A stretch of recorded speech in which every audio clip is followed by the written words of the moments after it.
And a good spiritual morning to you once again. Thanks for joining us today for a quick chat. And of course, our morning cup of coffee. Good morning, everybody. We hope you're having a wonderful day. Thank you for being with us. Absolutely. And so, although it's Halloween this week, we're not focusing on Halloween. We're focusing on the day after Halloween, which is November 1st. I don't know why you're doing that. Oh, because it's your name day. It's my name day on November 1st. We celebrate Saints Cosmas and Damianos, Cosmas and Damian, the Unmercenaries, the Anarchiri, right? What does that mean? Unmercenaries. What's unmercenaries mean? What does that mean? Well, a mercenary is someone that gets paid for doing a job. And an unmercenary is someone that does not take payment and does their vocation. And Cosmas and Damian were doctors. They were trained as physicians and healers, and they would go and heal people, and they wouldn't take compensation. They became saints of the church. So we wanted to talk, I think, not specifically about just them for today, but more about name days. Is it names days? Name days, feast days, patron saints? So you can't pronounce that. People can't pronounce your name. I mean, we're all over the place. Oh my gosh, don't get me started on that.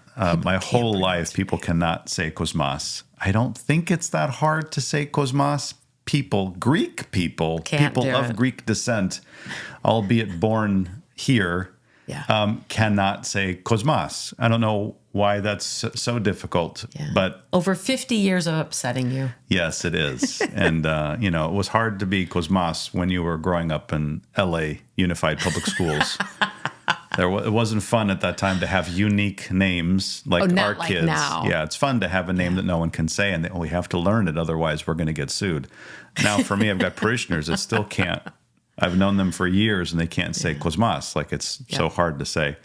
Anyway. Name days. And so we're talking about celebrating name days, the importance of celebrating name days. And we in our family, we've got 1,000 kids, and we've 6.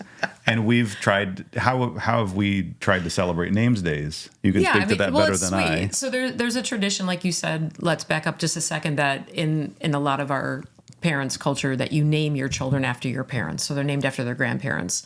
But sometimes we forget that they're named after a saint. Right. Ultimately, you're named after somebody from the Bible, somebody from the church history, the tradition of saints throughout the last 2,000 years. So we've tried. I'm going to confess I may have messed up 1 or 2 times or 10 times. But on the kids' name days, we try to either have them pick dinner or have them pick dessert. And so we celebrate the names day. We celebrate the name day and the birthday. We celebrate both. Which is kind of a Greek. It's kind of a Greek tradition. Give a little. I like this. This is interesting. Well, in Greece, they do celebrate birthdays somewhat. We were just in Greece over the summer, and it was your cousin's birthday. And we went out to dinner for your cousin's birthday. But I've always been told, in Greece, growing up, we celebrated our name's day, our yorti, as they would say, our feast day, more than we celebrated our birthday. But at least they celebrate both. Well, it was practical, really quick. A little footnote. Why was it practical? Well, during the wars and during the occupation, they didn't have a lot of documentation. They didn't have a cute little, filing cabinet in their horyo, in their village where their paperwork was. Right, no thumb drive. Yeah, thumb drive to say, here, let's put it in and see when the dates of birth were. So they might not have known their birthdays. But what's your name? Oh, I know your name day. The church always remembered the feast day. So they would celebrate that. Okay, so I forgot about that. Yeah. Thank you for that. That makes sense. So we would try to do it. We still do with our kids. Yeah. They hopefully know their names days.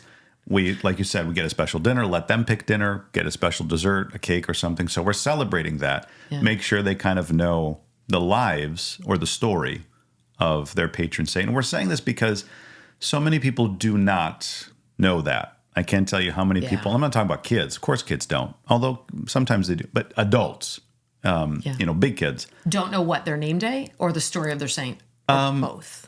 Well, they know their patron saint, typically. Okay, of course. Okay. A lot of them do not know the date or the day that they're celebrating. Mm-hmm. And then if they do that, a lot of them don't know the story. Unless it's an obvious, it's John the Baptist. Okay. Right. Yeah. We know who he was. Yeah, me too. And it's not my patron saint.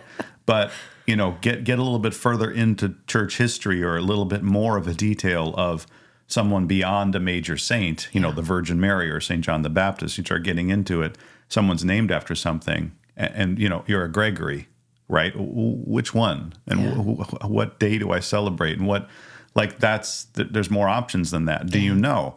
and the importance of knowing that. And then you get why people it's like, important. you get people like me that I was named after my grandmother, who was Maria. Okay. But then my middle name is Michelle, and my parents said, well, let's call her by her middle name. Right. So that gives everybody a little bit of a quiz every year. Is it my name day on August 15th? Is it my name day on November 8th? Which one? And I'll take both. But it's August 15th. It's August 15th. So, yeah. Yeah, so parents, like everything else in life, parents complicate things and screw things up.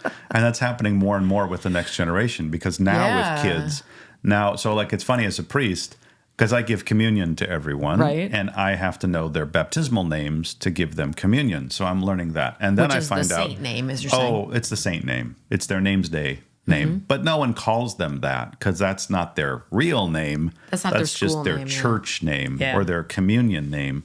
But now they go by something else. And so now the kids have two names to try to figure out and to be aware of. And a lot of times they'll do a decent job with that and trying to know that. But that's something that, and I guess, why?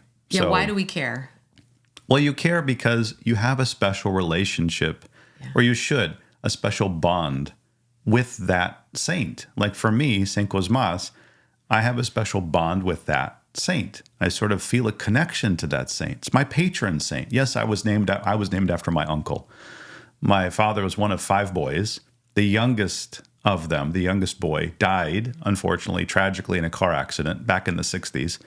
And so when my father had his 7th child and could name him whatever he wanted, he named him after his brother who passed away. So I was named Cosmas after my uncle who passed away. But I'm still named after Saint Cosmas, right? So however you're picking the name, the grandparents maybe typically how you're picking the name, but you're not named after them. You're named after the saint.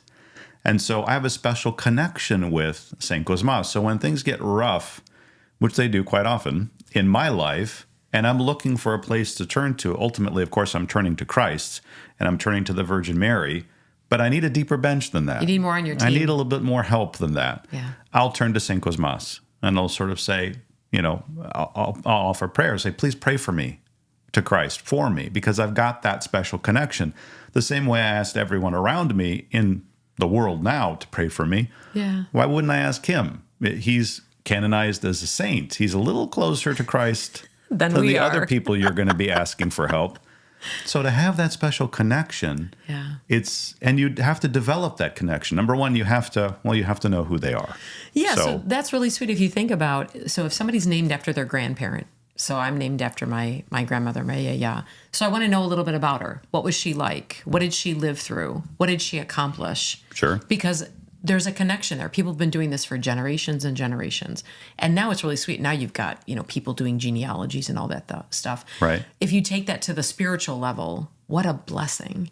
Right. What a blessing to say, I also want to get to know this person because they were people.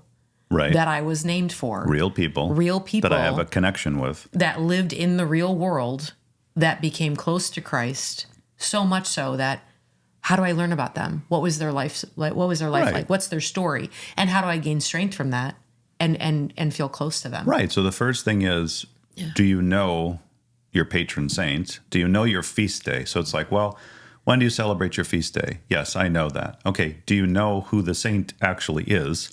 Because you might say, well, I'm John. Okay. We've got a funny story in our family about that. Oh, our we do? oldest is John. Right. He's not January. But he's not January 7th, which is St. John the Baptist. We broke the tradition a little bit there, and we named him after St. John Chrysostom, which is usually if you're Chrysostomos or Chrysostom, you're named after St. John Chrysostom. We happen to pick St. John Chrysostom for our Ioannis. So he knows that. But there are like 35 St. Johns. So you kind of need to know which one, and depending on what area, what country that you're from, you could be named after all different. St. John the Baptist, St. John the Theologian, St. John Chrysostom, San Francisco, St. John of Shanghai and San Francisco, St. John of Kronstadt. Yeah. There's all sorts of St. Johns. So, okay, the first thing is I've got to know what's my day, of the year, and then what's the saint, and then what about that saint? Yeah, who are they? Sure, and you have no excuse now. I mean, it used to be like, well, Father, how am I supposed to know? Yep. I don't have this whole volume of books back here. It's the Great Synaxaristis. Each one is a month of the year, just the stories of the saints. I don't have those, so how am I supposed to know? Do you have a phone? Do you have Google on your phone? You can just type them in, and Orthodox Wikipedia will come up, and you'll have all of the information. Sit down and actually read it and learn something about them. And then say, okay, now I know the date. I know who they are. I know something about them. Now, how do I, talk to them? Yeah, how am I not alone in my struggle? You're not alone. Of course, I have friends. You've got Christ. Spiritual. You've got the Virgin Mary. And I mean, who says, well, Father, I have 2 friends and 2 friends is enough. I don't want more in my life than 2 friends. I guess some people, might say that. I think they should be in therapy if they do say that. You want more friends. Yeah. So why not say, okay, now I'm going to, as part of when I do pray, and of course, all of my prayers are going to Christ for salvation. He's the only one that saves us. Yeah. But I'm going to add them and say, St. Cosma, pray for me. Have that relationship with him. Have an icon. Yeah. Get an icon of them somewhere. Put it where you have your icons. Pray to them, for help. Ask them to intercede. Remember that those are prayers of intercession. All the prayers go to Christ, but they can pray to Christ for us the same way we pray for each other, and all the prayers. I'm not saving anybody.